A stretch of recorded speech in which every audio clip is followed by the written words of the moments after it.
दोस्तों, जैसा कि आपको पता है कि यूएस गवर्नमेंट शटडाउन हो गई है, तो इसका डायरेक्ट और इनडायरेक्ट इम्पैक्ट सिटीजन्स, रेजिडेंट्स और इमिग्रेंट्स सब पर पड़ता है। तो पहले तो ये समझ लीजिए कि शटडाउन होता क्या है।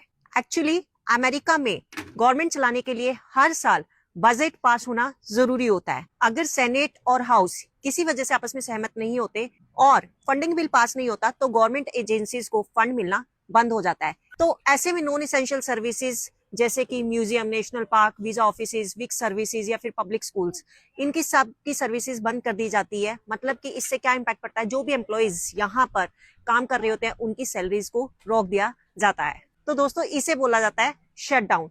तो इस शटडाउन से बहुत सी सर्विसेज पर इम्पैक्ट पड़ा है। उसमें से एक सर्विस है विक सर्विसेज। तो बहुत सारे इमिग्रेंट्स यहाँ पर विक सर्विसेज की फैसिलिटी लेते हैं। तो मेरे पास एक व्यूअर का मैसेज आया कि दी मेरा ये जो विक कार्ड है उसमें ये सारे के सारे बेनिफिट्स नहीं आ रहे हैं, तो इसका क्या रीजन है। तो दोस्तों इसका रीजन यही है कि इस टाइम पर यूएस गवर्नमेंट शटडाउन हो चुकी है, जिसकी वजह से कुछ लोकेशंस पर तो विक ऑफिसेज बंद ही कर दिए गए हैं और कुछ लोकेशंस पर अगर विक ऑफिसेज ओपन है तो वहां के जो एम्प्लॉयज हैं उनको अनपेड लीव पर भेज दिया गया है। इसकी वजह से काम नहीं हो रहा है और आपके कार्ड में नए बेनिफिट्स रिलोड नहीं हो रहे हैं। हाँ, अगर कार्ड में पहले से ही कोई बेनिफिट लॉडेड है तो उसका आप यूज कर सकते हो, पर दोस्तों नए मंथ के बेनिफिट्स लोड होना तभी पॉसिबल होगा जब ऑफिसेज रीओपन होंगे या फिर एम्प्लॉयज वापस काम पर आएंगे। तो दोस्तों ऐसे कोई घबराने वाली बात नहीं है। कई लोग बोल रहे हैं कि हमारी वीक सर्विसेज को बंद कर दिया गया है, ये है वो, ऐसे क्वेश्चंस माइंड में आ रहे हैं।